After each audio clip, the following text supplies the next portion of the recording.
What is up, ladies and gentlemen? Welcome back to another episode of the show. It is great to have you all back with me doing a free solo episode. Last episode was an interview with my man, Mixed Tarzan. That's at Mixed_Tarzan on social media. Check him out. Incredibly inspiring dude, in amazing shape, very upbeat, motivating, all that good stuff. And, a good role model for kids. He does a lot of kids content. He does fitness stuff, pranking stuff, all that. Really funny, entertaining dude. So check him out. He's really big on TikTok and a bunch of other platforms at Mixed_Tarzan. Before I jump into everything today, guys, please, if you have not, like let's say if you're listening on Apple or Spotify or Google, please, I implore you, subscribe on YouTube. I'm trying to grow the YouTube channel. It's been a bit tedious. Took a little break from YouTube after starting the podcast and having great views. And the algorithm doesn't like that. And it's been an uphill battle with abysmal views from there. We've got, I think, like 1,700 subscribers to the YouTube channel.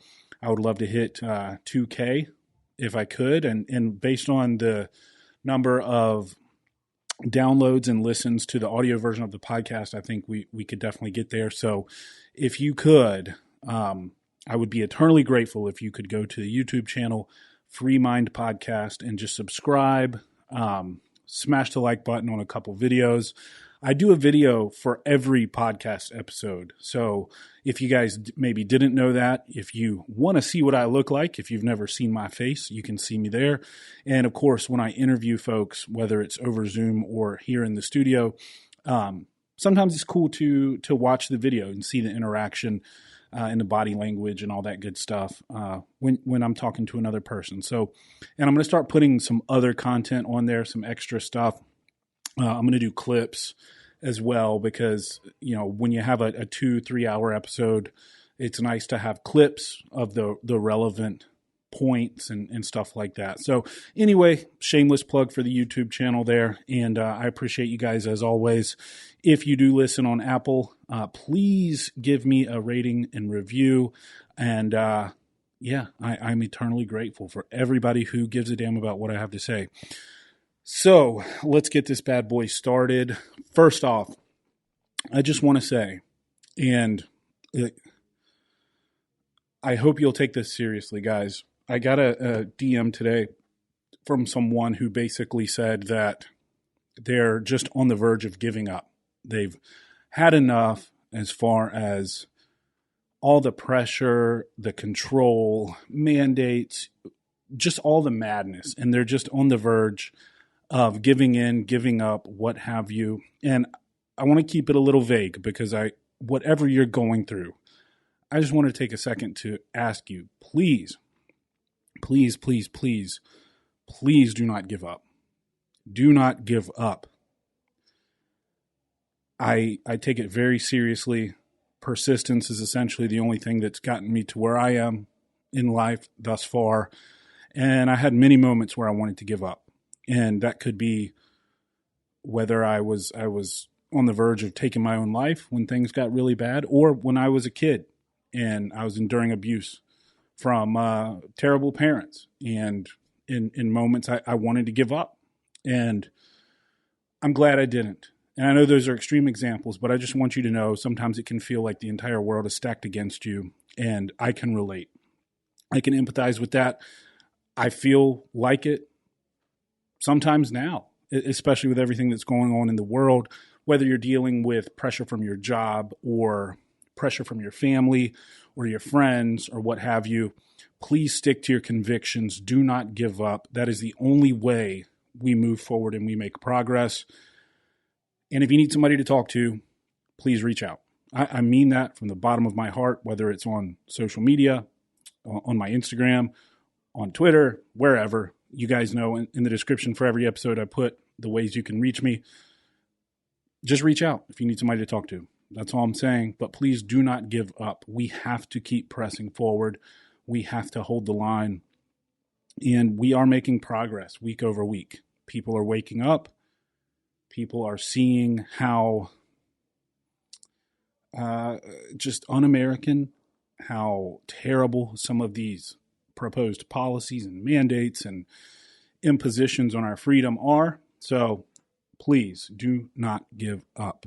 And I hope that at least one of you who might be considering giving up hear this and change your mind. So anyway, a lot of stuff going on as always in our crazy world. First off, guys, I have to tell you, this is incredibly alarming. I don't know what to do. It's insane. I'm so scared. I don't know. I just can't even right now. What do they say? I'm literally shaking. Governor DeSantis of Florida. Oh my God. He has proposed reinstating the Florida State Guard. Dun, dun, dun. Oh my God. Can you believe it? The Florida State Guard. He's basically wanting to form a new civilian army or militia at his disposal. This is like fascist dictator stuff, right? This is from the Daily Beast right here, so you know it must be real.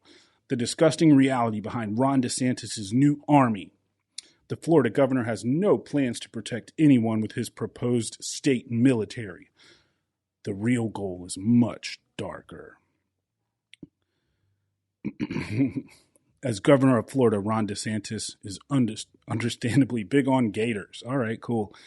Blah, blah, blah, blah, blah. Something about his gator flag. Oh, boy. Here we go.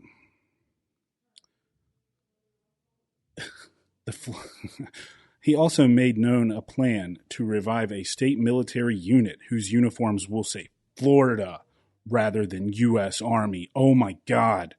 Like those worn by the soldiers who stood at ease behind him as he took the podium. So this is when he was making the announcement.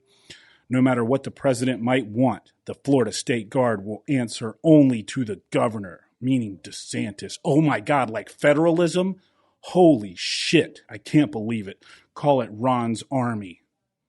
The Florida State Guard will act as a civilian volunteer force that will have the ability to assist the National Guard in state-specific emergencies, DeSantis said. Guys, this is terrifying stuff. Oh my God. There's going to be, listen to how many there's going to be. It's insane. 200 volunteers. So yeah, but it's terrifying. Trust me, this is terrifying stuff. Okay. I mean, the Daily Beast is saying so. I mean, this is what they're saying. Back at the start of World War II, the federal government authorized the states to form military units to fill in for the National Guard. The Florida Guard was formed in 1941. Its motto was, are you ready for this? Let us alone. Oh my God. Oh my God. This is insane. This is insane, guys. Wow. Can you guys believe it? Ron DeSantis wants to form a volunteer, civilian, personal army that will answer to him and will be a state guard. This is just unbelievable stuff. Unbelievable. And then the Daily Beast goes on to explain the history of the Florida State Guard, et cetera, et cetera. Now, this is unprecedented. When I heard this, I was like, oh my God, I can't believe it. No way. Really, a state guard, like a militia at the governor's behest? This is insane. Turns out, not so much. Other states who already have active state guards include New York, California, Washington State, Oregon, and Virginia, as well as about 17 others. So Florida is the 23rd state to instate a state guard. And it's pretty hilarious how these corporate media outlets have blown this up, especially obviously the left-leaning, the lefties are just losing their minds over this. And then when you dive into it, New York, California, Washington State, and Oregon already have state guards. Okay, these incredibly blue states already have state guards. And they're talking about this like it's this crazy thing that Ron DeSantis is doing because he's a fascist dictator and he wants to have his own Florida state military. It's the 23rd state. So almost half of our states have state guards, and Florida is the 23rd. And you can't even make this stuff up. This stuff is so funny, guys. You can't even make this up. Like, I could not believe when I looked it up and I found that New York and California already have state guards. And people like these goobers over at the Daily Beast are talking about the Florida State Guard like it's this novel thing that's so just devastatingly terrifying. And it's not. And by the way, my home state of South Carolina also has a state guard. So the state guard is basically akin to like the National Guard, but obviously it's the state. And so the only true difference between the state guard and the National Guard is that the National Guard is directed by the governor of the state as well, but they can also be recruited to assist with federal emergencies. And the state guard would not. So the state guard would just be limited to the state.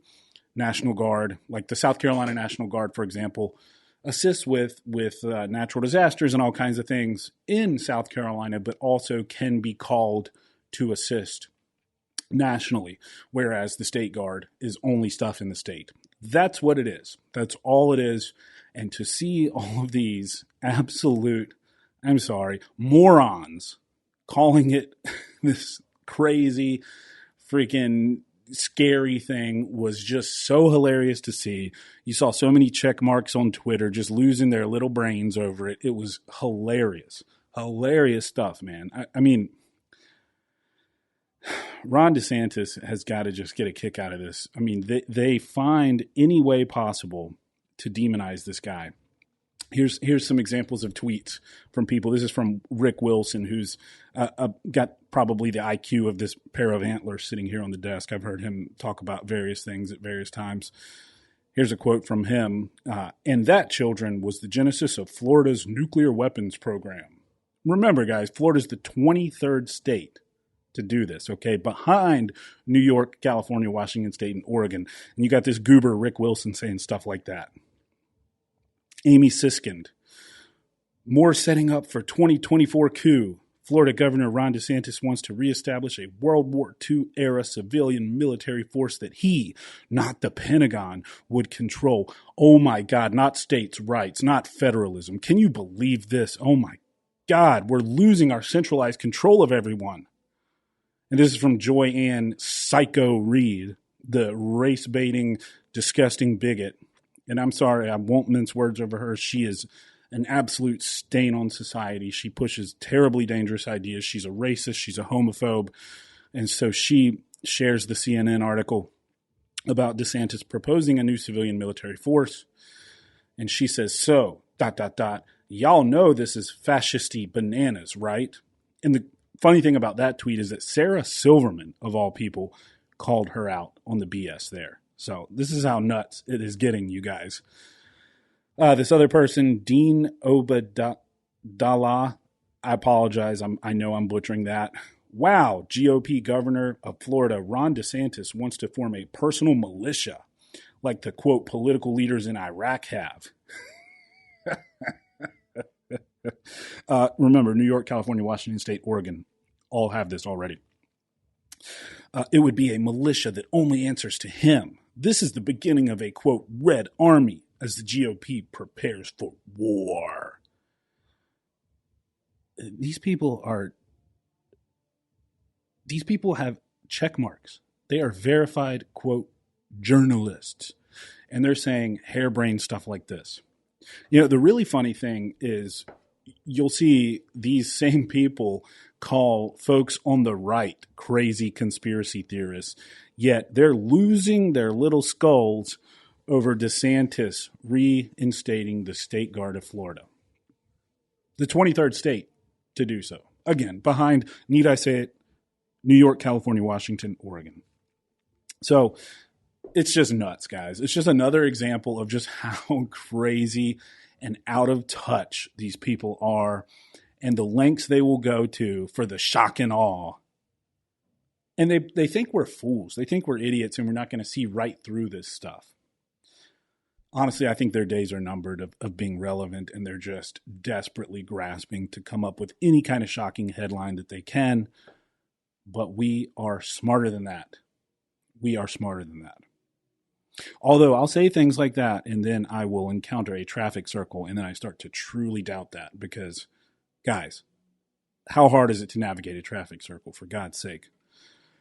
Anyway, so that is going on, and that is just insane. Another thing in the news, Mr. Bill DeBlasio, the outgoing mayor of New York City, in his ongoing attempt at being a dictator, has mandated COVID vaccine for New York City private sector workers in a preemptive strike against the Omicron variant. Now, there's all kinds of things wrong with this. Of course, the first of which being that it's an infringement on your liberties in general. It's not constitutional. It's an awful, disgusting, dictator-like thing to do to people.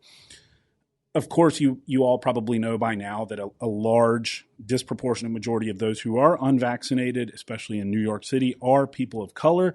So it's a direct infringement on people of color's ability to get ahead in this world. But hey, Bill DeBlasio doesn't care. That's not even his real name, by the way. Bill DeBlasio is a made-up name that this guy gave himself. And I would say that surprises me, but nothing surprises me with these people anymore. So here, this is from the New York Daily News. The headline, DeBlasio mandates COVID vaccine for New York City private sector workers in a preemptive strike against Omicron. Now, the Omicron variant, you guys, it is, first off, extremely mild. The symptoms are even less severe than the Delta variant, which, of course, was generally less severe than the Alpha variant, and tended to spread more easily, but less severe insofar as symptoms go. And Omicron is more mild than that. Also, there is a large amount of, mutations in the genome of Omicron. So, and specifically in the sequence that codes for the spike protein. Now, not to get too into the molecular biology here, but the sequence for the spike protein is incredibly important for how well the vaccine mitigates the disease, because the spike protein sequence is what is coded for for example, in the mRNA of the mRNA vaccine. What it does is it uses your transcription and translation machinery, or your translational machinery to create the peptide from the mRNA transcript that you're injecting into your cells. And then that is used to generate antibodies against the spike protein using your natural immune response. Now, if the spike protein that the mRNA vaccine codes for is significantly different in sequence from the spike protein of the Omicron variant, which it sounds like it very likely could be due to a very high mutation prevalence in this sequence of this particular variant, it's very likely that the vaccine is even less effective against this variant. However, this has not stopped dum-dums like Bill DeBlasio from instituting these mandates, which would be completely stupid if there weren't even an Omicron variant. It would be stupid if it were for the variant that the vaccines were originally generated against. It would be, just look around the globe. It's very clear that these things do not work. These draconian mandates and these excessive exercises in control over the population, it's a recipe for disaster, because all it does is it doesn't mitigate the spread of the disease, for one, and secondly, it creates all of these second-order effects like mental health issues and economic strain and all kinds of other things. But again, that doesn't stop these dum-dums like Bill DeBlasio, who for whatever reason is incapable of critical thinking and objective thinking. Who knows why? I think it's probably just because he's not smart. All you have to do is look at his record to see that. But anyway, this is from the New York Daily News. No shirt, no shoes, no vaccination proof, no job. Anyone working in the city's private sector must be vaccinated against COVID-19 under a first-of-its-kind mandate announced by Mayor Bill DeBlasio on Monday. But the sweeping new rule was quickly cast into doubt as his successor withheld support and business leaders blasted it as a horrific blow to their bottom line. Now, this is what I don't understand. This guy, DeBlasio, has to know this would have been extremely unpopular. He has to know that by now, unless he is literally a mushy-brained. You have to be living under a rock to think that people are going to embrace this. And he wants to apparently run for governor of the state. So this is his final move to push this awful mandate on his people on his way out. The mandate, which will take effect December 27th, 5 days before DeBlasio leaves office, applies to employees at roughly 184,000 businesses in the 5 boroughs, from grocery stores to financial services firms, according to City Hall. It comes as New York is bracing for a surge in coronavirus infections this winter, potentially fueled by the new Omicron variant, which DeBlasio cited as a major reason for the mandate. Of course, we don't know how effective the vaccines are against the Omicron variant, but that doesn't matter. Who cares? Let's just mandate that everyone have to put this drug in their body that may or may not work, may or may not be effective, certainly doesn't mitigate spread. And let's do it, or else they can't even function in the world. So here's a quote from Dum Dum. "We know what happens when we get a new variant, particularly one that's highly transmissible.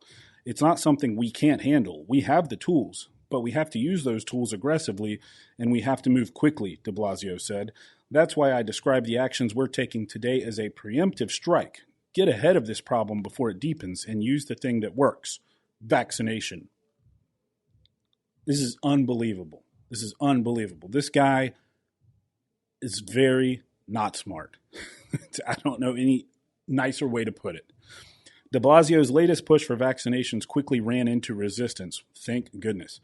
Mayor-elect Eric Adams would not commit to keeping the private sector mandate in place once he's sworn in on January 1st, raising the possibility that he could alter or scrap it days after it's implemented. Good. The mayor-elect will evaluate this mandate and other COVID strategies when he is in office and make determinations based on science, efficacy, and the advice of health professionals, said Evan Thies, a spokesman for Adams. Okay, so de Blasio wants to institute these draconian mandates that not even like California cities have tried to push, where the entire private sector, just to work, just to function in daily life, has to be vaccinated. It's insane. Okay, here's a quote from de Blasio about Eric Adams. De Blasio said he discussed the policy at length with the soon-to-be mayor last week. Quote, "And he understands that my job is to keep New Yorkers safe until December 31st and then hand the baton to him." That is so laughable because New York has just been a cesspool of crime under de Blasio. Keep New Yorkers safe is an absolute joke. And then he goes on to say, "I feel very, very good about the conversations we've had and the close coordination that he and I are constantly involved in." Oh boy. Oh, here we go. Other political power players were more vocal in their distaste for the new mandate. "It sets up problematic confrontations between employees and staff, you think, which could result in layoffs around the holidays that would be incredibly unfortunate," said Randy Pierce, president of the Brooklyn Chamber of Commerce, which represents 62,000 businesses in the borough. "With surrounding counties and states unlikely to follow, people will choose to shop and work outside the city, imposing horrific financial consequences on our tax base and our businesses." This is absolutely right. And heading into the holidays, this de Blasio guy is the biggest clown, I think, in politics today. I honestly don't know if it gets worse than this guy, and I don't know if it's being just evil or incompetent or a combination of both. But this guy is just unbelievable, man.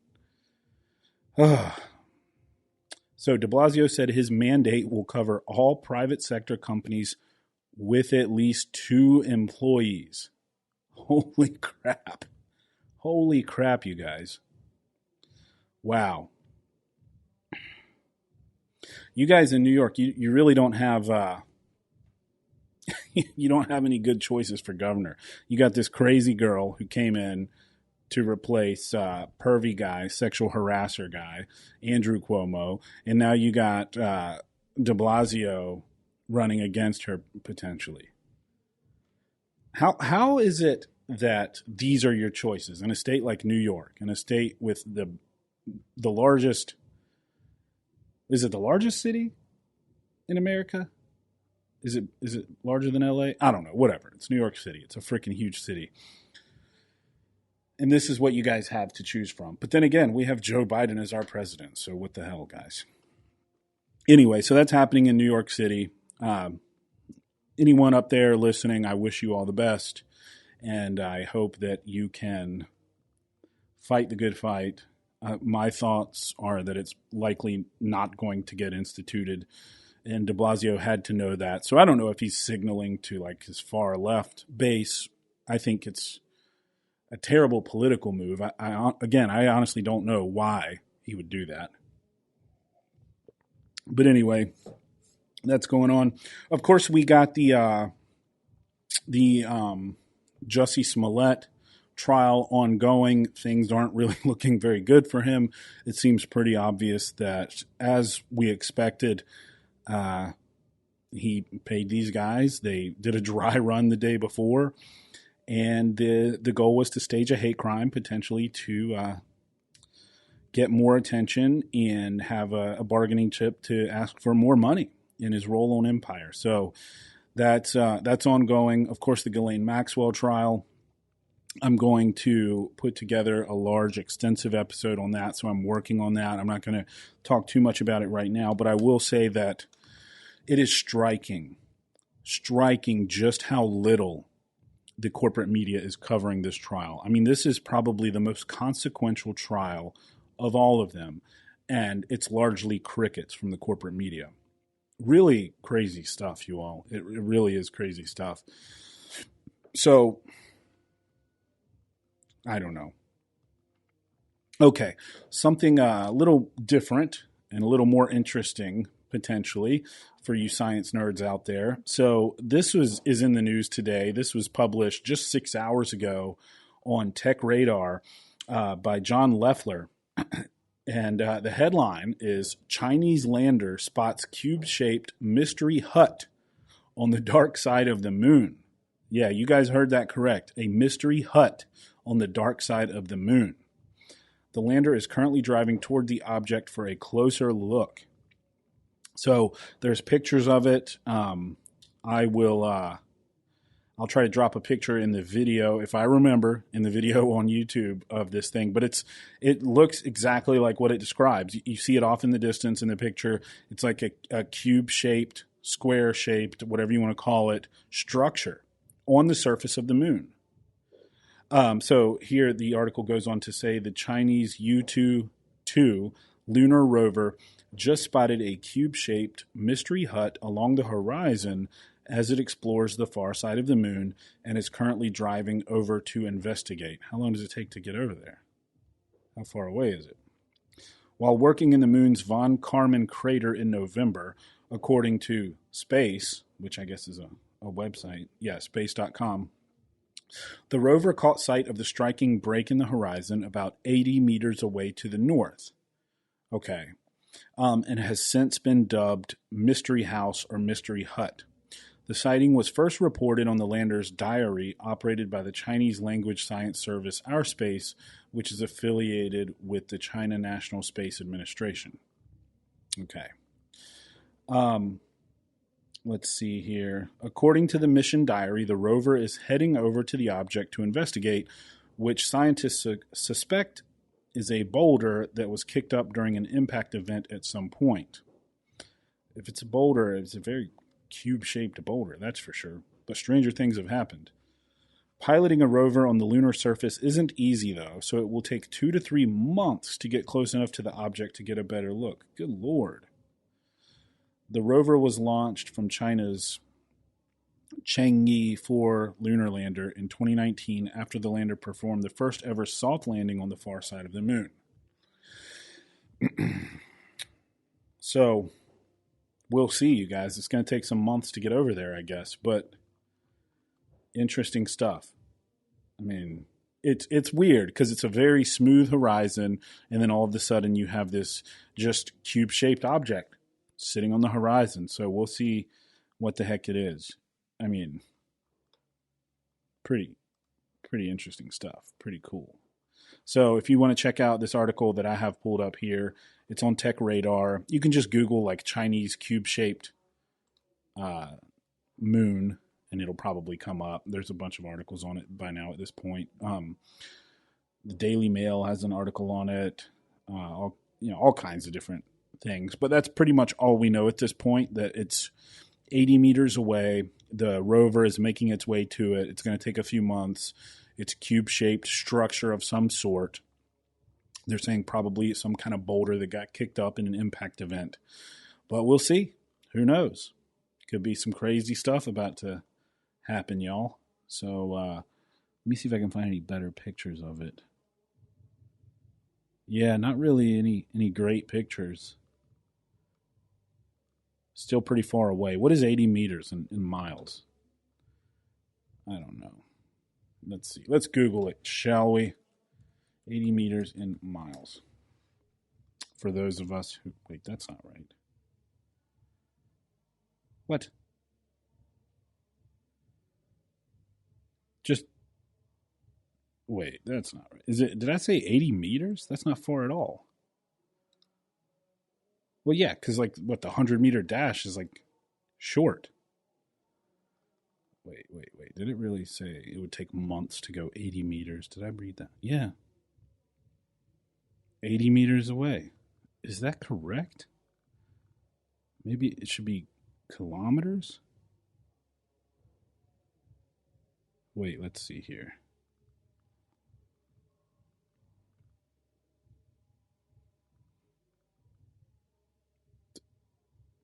Did I read that correct, you guys? Is it 80 meters and then several months? Hold on. Let's see here. Okay. Let's go back. Okay, 80 meters. It says 80 meters to the north. All right. Okay, so it says the next 2 to 3 lunar days will be spent getting closer to check it out. All right, did I just read it wrong and think that it said... Wait, no. And then later in this article, it says 2 to 3 months to get close enough to the object to get a better look. So I don't know. We'll keep an eye on it. 80 meters can't take months, right? That's really, really not that far. Unless it's 80 kilometers, which would be really far. I don't know, you all. I'm going to dig into this a little bit more. I encourage you to do the same, but nonetheless, there's an interesting cube-shaped structure on the dark side of the moon discovered by a Chinese rover, and I think that's pretty cool, and we'll see where it goes. And it's not absolutely depressing, so I'm going to end the show on that because I think we could use something kind of exciting to end the show on instead of all the negativity that is out there. I will say, though, before I wrap things up, just the way I started, if you feel as though you're on the verge, if you feel as though it's too much and you just can't take it anymore and you just want to give up, please do not give up. Keep going, keep pushing, keep persisting. It's the only option. And one day, eventually, you will look back on all of this and be happy that you didn't give up. And maybe you'll even laugh about it. And you'll reflect back on that time where you almost considered giving up and didn't. And what a crazy time that was. But now life is so much better because I persisted, because I kept fighting. So please, folks, keep fighting, keep pushing forward.